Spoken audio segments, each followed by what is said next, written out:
Imagine só, eu acreditava piamente que bastava meditar com disciplina, mergulhar fundo naquelas práticas e a doença simplesmente desapareceria. Era como se o universo conspirasse a meu favor, ou assim eu pensava. Abri uma daquelas bebidas com THC, tomei um gole e nada. Então, no impulso, engoli todas de uma vez. E foi aí que tudo desandou.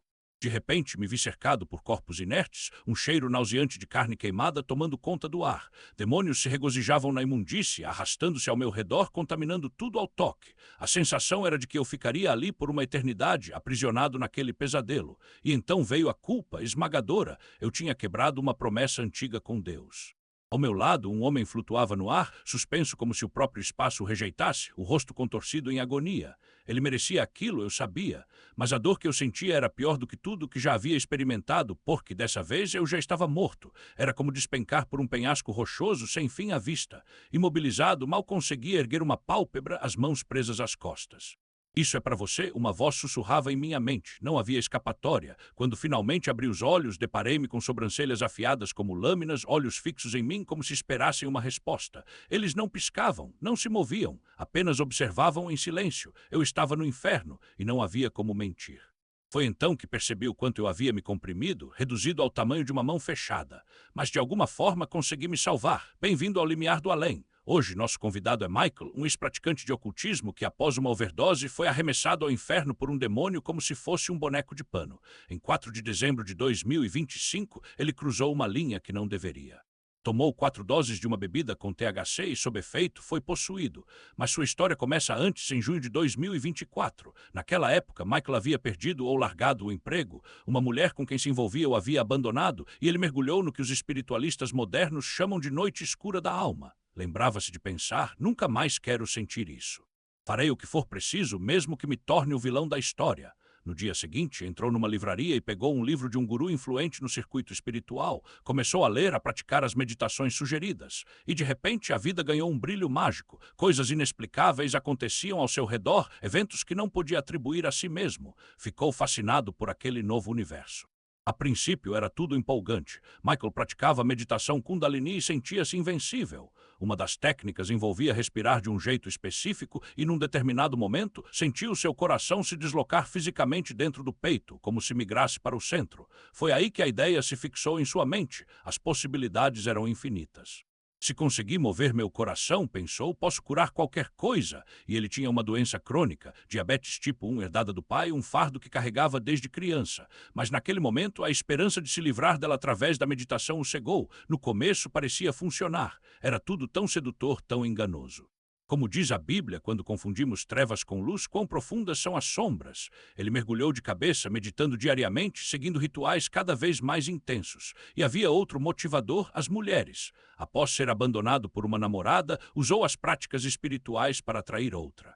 Mas o relacionamento desmoronou e as meditações, que antes lhe traziam paz, agora só amplificavam sua dor. Foi quando decidiu buscar ajuda externa. Não um vidente, claro, ele queria algo mais sério. Optou por hipnoterapia. A hipnoterapeuta dizia exatamente o que ele queria ouvir e a ilusão começou a ganhar proporções assustadoras. Em pouco tempo, passou a acreditar que era o arcanjo Miguel.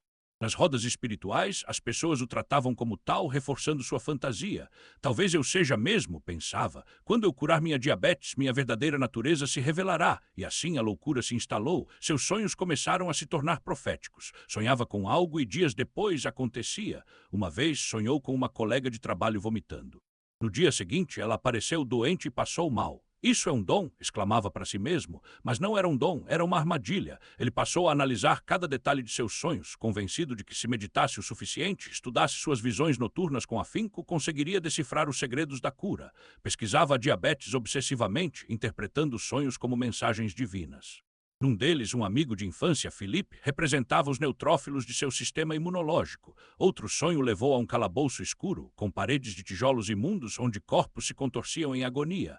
O ar fedia a carne queimada e entre os condenados estava um homem que ele sabia ser um pedófilo. A cena era repulsiva, aterrorizante.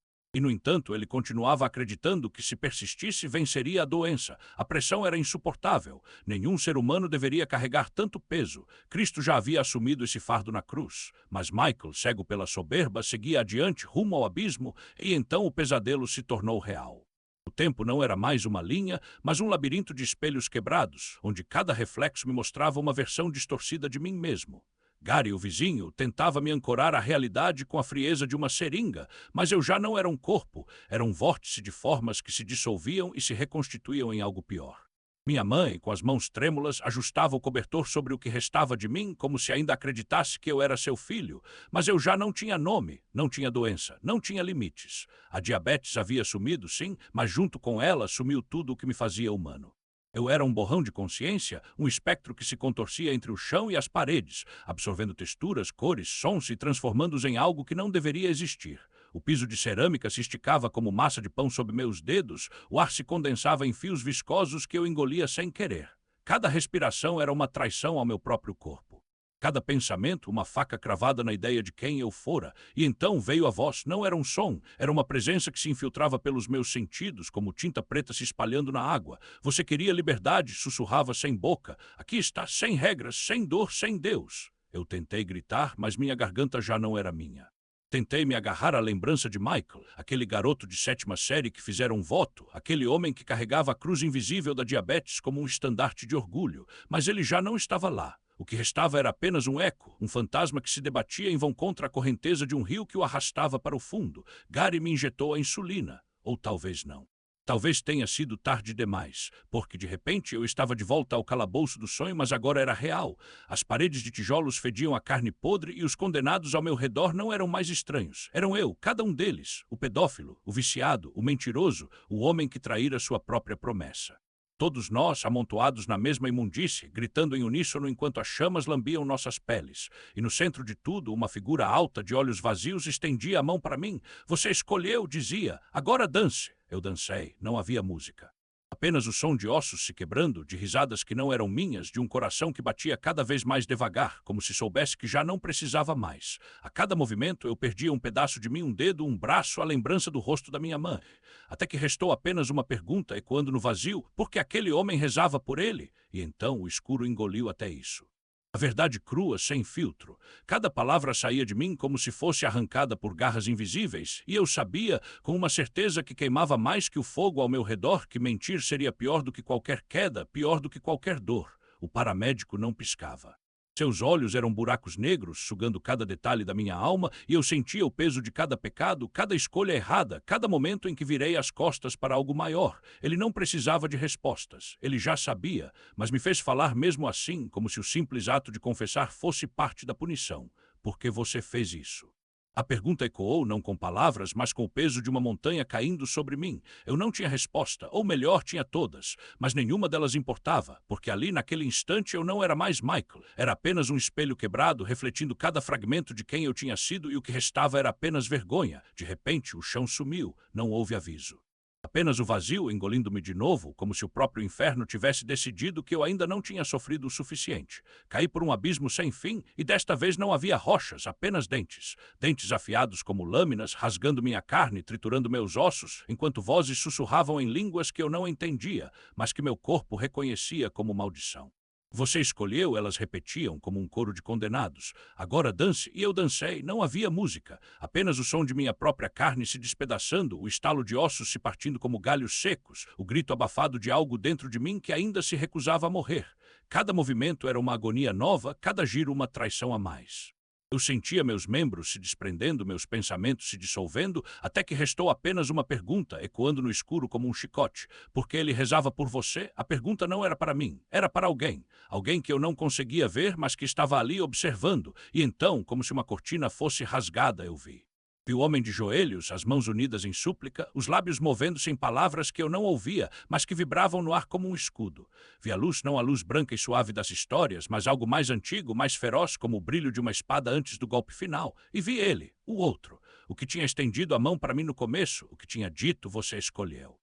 Ele não estava mais sozinho. Ao seu redor, sombras se contorciam, mas não o tocavam. Elas tremiam como se sua presença fosse veneno. E então, com uma voz que não era voz, mas sim a ausência de qualquer som, ele disse, você ainda pode voltar. Foi como se o tempo parasse, como se o universo inteiro prendesse a respiração. Eu não queria voltar, não depois de tudo. Não depois de ter visto o que havia do outro lado, mas algo em mim, algo que ainda não tinha sido completamente devorado, sabia que aquela era a última chance. E então o mundo explodiu em dor. Não foi um retorno suave, não houve transição. Foi como ser atirado de volta para dentro de um corpo que já não me pertencia, como se cada célula minha tivesse sido despedaçada e remontada às pressas, com fios errados e peças faltando. Gritei, ou pelo menos tentei gritar. Minha garganta estava em carne viva, meus pulmões queimavam e o cheiro de sangue e vômito encheu o ar. Abri os olhos. Estava no chão do banheiro. Minha mãe estava ali, o rosto pálido, os olhos arregalados de terror. Gary estava ao lado dela, segurando uma toalha, os nós dos dedos brancos de tanto apertar. E então, como se alguém tivesse ligado um interruptor, lembrei de cada segundo, da queda, do paramédico, dos dentes, da pergunta. Michael, minha mãe gritou e sua voz era como um farol em meio à tempestade. Fica comigo. Mas eu não conseguia responder, porque no instante em que ela disse meu nome, algo se moveu dentro de mim. Não era dor, não era medo, era reconhecimento. E então, como se uma mão invisível tivesse puxado um fio solto, tudo desmoronou. O banheiro sumiu, o chão sumiu. Eu estava de volta aquele lugar que não era lugar, onde o tempo não existia e a dor era a única moeda corrente. Mas desta vez não estava sozinho. O homem que rezava ainda estava lá e desta vez ele sorriu. Agora você entende, disse. E então o escuro me engoliu de novo. Mas desta vez não foi um fim, foi um começo. E não era mentira, não era desculpa. Era a verdade nua, crua, arrancada de mim como um dente podre. Eu disse sim, eu usei, não devia. E naquele instante, as algemas se fecharam com um clique seco, como se o próprio metal soubesse que eu já estava condenado. Meus pulsos queimavam. Não era só o aperto, era a certeza de que não havia escapatória. Não era o sofá afundando, não era o corpo se mexendo sem controle. Era algo maior, algo que me prendia por dentro, como se cada fibra do meu ser estivesse sendo enrolada em arame farpado. Então veio o medo, aquele medo que não avisa, que não pede licença. Melhor não mentir, pensei. Definitivamente não mentir. Mas as perguntas vieram afiadas, como lâminas cravadas na minha carne. Não lembro exatamente quais eram, mas lembro do peso delas, do jeito que me perfuravam, exigindo respostas que eu não tinha. Porque você faz isso, você acha que isso vai te salvar. E quando eu não respondia, quando ficava ali mudo, as algemas apertavam mais. Foi aí que entendi. Não importava o que eu tivesse feito de bom. Não importava quantas vezes eu tivesse ajudado alguém, quantas moedas tivesse jogado na mão de um mendigo, quantas vezes tivesse me convencido de que era uma pessoa decente. Lá embaixo, nada disso valia. Nada. Eu estava marcado, sentenciado. E o pior, eu sabia que merecia. Era como se tivessem me jogado de um carro em movimento a 100 quilômetros por hora, como se tivesse despencado de um penhasco rochoso, o corpo se espatifando em cada pedra no caminho. E então, quando achei que não podia doer mais, as algemas se fecharam até me reduzir ao tamanho de uma mão fechada. O tempo já não existia, mas a dor sim, ela se esticava, se multiplicava, se enroscava em mim como uma serpente. Deus me matou, pensei, Deus me mate de uma vez. Mas a morte não veio, só a agonia interminável e implacável. Eu queria morrer, eu implorava e nada. Não desejo isso nem ao pior dos homens, nem a Hitler, nem a ninguém. Até que finalmente desisti. Não lutei mais, não gritei, não chorei. Apenas me entreguei e foi então que tudo escureceu. Quando acordei, eram 2 da manhã num leito de hospital, os olhos turvos, a visão duplicada, como se olhasse o mundo através de um vidro quebrado. E ali ao meu lado estava meu pai. Não o pai que eu merecia, mas o pai que eu tinha. E por um instante ele me pareceu lindo. Comecei a rir, a brincar com as enfermeiras, a pedir desculpas para ele, para meus irmãos, para quem quer que estivesse ouvindo. Desculpa por não ter sido melhor, desculpa por tudo. Eu estava grato, grato por estar ali e não lá embaixo, grato por ter saído do inferno. Mas então olhei para o relógio, 2:05, e o alívio se desfez como fumaça, porque eu ainda estava lá. Ainda estava no mesmo pesadelo, só que agora disfarçado de realidade. A mulher no quarto ao lado tossia sem parar, um som úmido sufocante. Helicópteros pousavam no heliponto, trazendo mais corpos, mais dor. E então, como se o próprio ar estivesse contaminado, ouvi a voz no alto-falante do hospital, suave, quase maternal, anunciando: ativar 666. Meu sangue gelou. Não era coincidência, não era paranoia, era um sinal. E quando me virei na cama tentando fugir daquele som, a voz voltou, mas desta vez não era dela, era mais profunda, mais antiga. E as palavras que ecoaram não eram um código, mas um salmo, porque o Senhor é bom, o seu amor dura para sempre, e a sua fidelidade estende-se a todas as gerações. Eu não conhecia a Escritura, não de cor. Não como alguém que estudou, mas naquele momento eu soube que não era eu quem estava falando, era ele ou um dos seus, porque dias antes eu havia sonhado com um penhasco, e no alto daquele penhasco havia uma figura, uma mulher, sim, uma salva-vidas chamada Nicolete, e agora ali no meio do caos eu entendia, não era ela quem me puxaria para fora, era aquele que enviava os anjos. Então eu gritei, não com palavras bonitas, não com orações ensaiadas. Gritei o nome que eu havia blasfemado, ridicularizado, cuspido. Gritei até a garganta arder, Jesus, Jesus, Jesus! E ele veio, não como um trovão, não como um terremoto, mas como um sussurro que apaga o fogo, como uma mão que segura a sua quando você está caindo. E de repente o peso nas minhas costas se dissolveu. A escuridão não sumiu, mas eu já não estava mais sozinho nela. Algo novo nasceu dentro de mim, algo que não era eu, mas que agora me habitava, e pela primeira vez em muito tempo respirei. Não foi mérito meu, não foi por eu ter sido bom, ou por ter lido a Bíblia, ou por ter jejuado. Foi graça, pura e merecida, avassaladora. Ele me tirou do abismo. E quando abri os olhos de novo, ainda estava no hospital, ainda sob o efeito das drogas, ainda com a cabeça latejando. Mas agora havia algo diferente, uma certeza, uma direção. Desde então tenho aprendido devagar, com tropeços, com recaídas. Porque renascer não é como apagar um quadro e começar do zero. É mais como limpar uma ferida. Sangra exige cuidado, e eu tinha muito o que limpar. Livros que queimei, cristais que joguei fora, amizades que precisei deixar para trás, porque percebi uma coisa, o mal não vem sempre com chifres e fogo, às vezes ele se disfarça de luz, de energia positiva, de caminhos espirituais. E eu, que antes me perdia em círculos de falsos profetas, em rituais vazios, em promessas de poder sem responsabilidade, agora entendia, a verdadeira força não está em invocações, mas em submissão, não está em manipular energias, mas em deixar que ele te guie. Então hoje, como um bebê na fé, eu engatinho, leio a palavra. Busco uma igreja, não qualquer uma, mas uma que pregue Cristo e não a si mesma. Aprendo a discernir, a questionar, a não aceitar qualquer verdade só porque sou bonita. E, acima de tudo, aprendo a depender, porque foi isso que me salvou, não minha força, não minha sabedoria, mas a mão estendida quando eu já não tinha mais para onde ir. E se você está lendo isso, talvez esteja no mesmo lugar onde eu estive. Talvez esteja afundando algemado sem saída. Talvez tenha tentado de tudo, boas ações, meditação, autoajuda e ainda assim sinta que não é suficiente. Eu te digo, não é, mas ele é. E quando você gritar o nome dele, mesmo que seja com a voz quebrada, mesmo que seja com dúvida, ele vai te ouvir. Porque o inferno não é o fim da história, é só o começo, e o que você vê não é um salva-vidas no alto de um penhasco rochoso, não tem nada a ver com seu sistema imunológico, com lógica ou com o que você achava que sabia, porque no fundo você já estava caindo, e quando a queda chega, não há explicação que segure, só um braço forte o suficiente para te puxar de volta. Eu também não sabia. Até que o abismo me engoliu. Depois disso veio a guerra, não aquela que você imagina com espadas e batalhas épicas, mas a que acontece no escuro quando o corpo paralisa e a mente grita, mas a boca não responde. Você conhece essa sensação, aquela em que você sabe que está acordado, mas não consegue se mexer e algo ou alguém sussurra no seu ouvido coisas que não deveriam existir.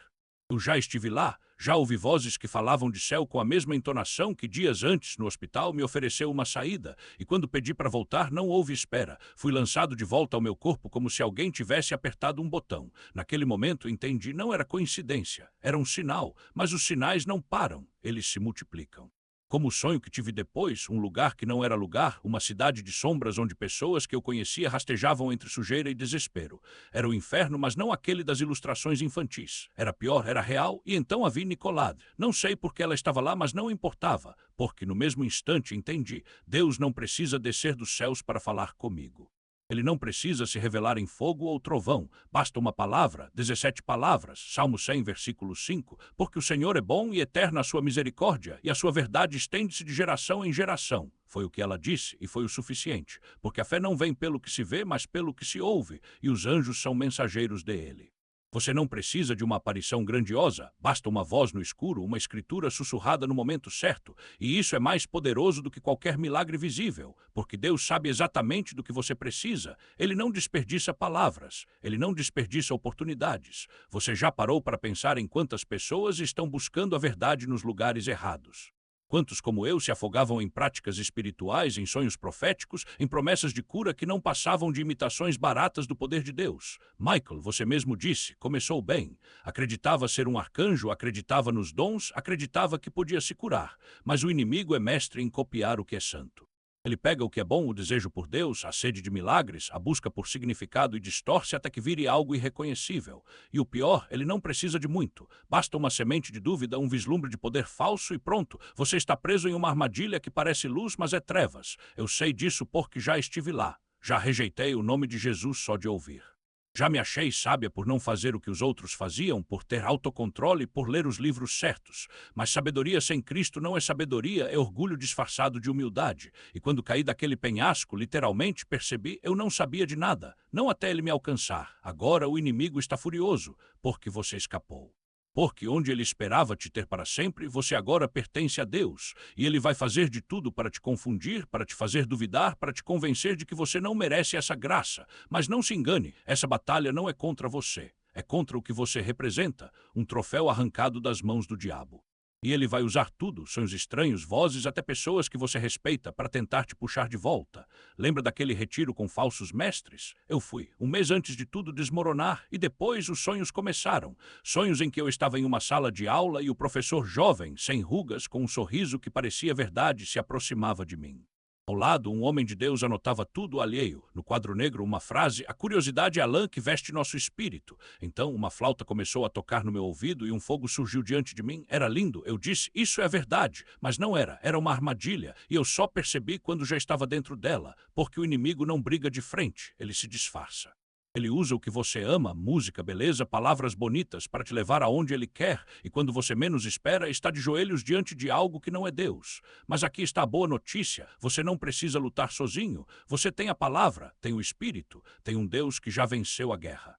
Então, quando as vozes voltarem, quando os sonhos parecerem reais demais, quando a dúvida sussurrar que você não é forte o suficiente, lembre-se, ele já te tirou do abismo uma vez. E se ele fez isso, não vai te deixar cair agora. E me aquece, meu espírito nunca mais se apagará. O mestre então aponta para um inseto, algo que é borboleta e barata ao mesmo tempo. Ao seu comando, o bicho alça voo. Ele diz, este inseto me obedece e por isso é belo. A borboleta então devora a barata, suas asas se expandem em esplendor e sua beleza se multiplica. O mestre sorri, se você consegue ver beleza nisso, quanto mais em si mesmo. Você sente o peso das palavras. É a verdade, pensa. Seu mestre não tem mais rugas, seu sorriso é perfeito. Se ele pode transformar um inseto em algo magnífico, o que não fará por você? Então seu amigo, um homem de Deus, se levanta e diz com a voz cortante como uma espada, suas doutrinas são nojentas. Você se fecha no ventre de ovelhas perdidas, trancando sua curiosidade e seu espírito maligno. Chamá-lo de lobo em pele de cordeiro seria um elogio. Você é um demônio revestido de carne. O ar fica pesado. Você não vê a fumaça saindo das orelhas do mestre. Não sente o fogo que consome aquele homem por dentro. Ele faz milagres, você retruca e você duvida da autoridade dele. Você é capaz de fazer o mesmo. Seu amigo não recua. Sou capaz de fazer a vontade do meu pai. Qualquer sinal que eu realize não é para minha glória. Ele aponta para o inseto morto. Esse homem mata baratas e chama de beleza. Elas podem ser feias, mas até as baratas têm propósito. Ele roubou o propósito desse bicho e o usou para se engrandecer. O que mais ele vai tirar de você? Você hesita. Não acredito em você. Meu mestre aquece minha alma. Ele fala a verdade e já fez milagres diante dos meus olhos. Por que não acreditar? Seu amigo não desiste. Eu repreendo qualquer espírito maligno em nome de Jesus Cristo. No mesmo instante, o mestre cai de joelhos, como se tivesse sido atingido por um golpe invisível. A beleza que o envolvia se desfaz, sua pele fica vermelha, inflamada, como se cada centímetro de seu corpo queimasse em pecado. Fumaça escapa de suas orelhas afiladas enquanto ele se volta contra você, os olhos cheios de ódio e terror, mas não consegue tocar em você. Seu amigo declara, é melhor morrer como uma barata sem sentido do que ser um falso mestre. Esses enganadores são como animais irracionais, criaturas de instinto, nascidos para serem apanhados e destruídos. Eles zombam do que não entendem e como animais perecerão. Você sente um calafrio. Eu já passei por isso, ele continua. Esse homem entrava nos meus sonhos, me fazia acreditar em mentiras. Roubava coisas de mim sem que eu percebesse. E é isso que ele faz com vocês, pega o que é de útil em cada um e usa para se glorificar. Ele olha ao redor a voz firme, que isso sirva de alerta. Não deixem que tirem de vocês o que Deus lhes deu. A história termina com uma imagem poderosa, a verdade exposta, o falso mestre desmascarado e você finalmente livre. Então, com gratidão no coração, ele ergue as mãos e ora. Pai, quão gracioso e santo és! Tu me tiraste do fundo do poço e me levantaste. Aqui estou, um pecador merecedor da morte, mas salvo pela tua misericórdia. Obrigado por me trazer aqui hoje, por usar Julie e David. Seu trabalho é poderoso e tem transformado vidas. Senhor, que cada pessoa que ouve esta mensagem te encontre, ouça a tua voz e seja chamada pelo nome. Sou grato pela tua graça, pelas tuas maravilhas, por seres um Deus que responde orações. Ele faz uma pausa à voz carregada de autoridade. Em teu nome eu ordeno que todo espírito de engano, todo espírito maligno, toda semente de dúvida seja arrancada de quem está ouvindo. Que a luz da verdade brilhe onde antes havia trevas. É no nome de Jesus que eu oro. Amém.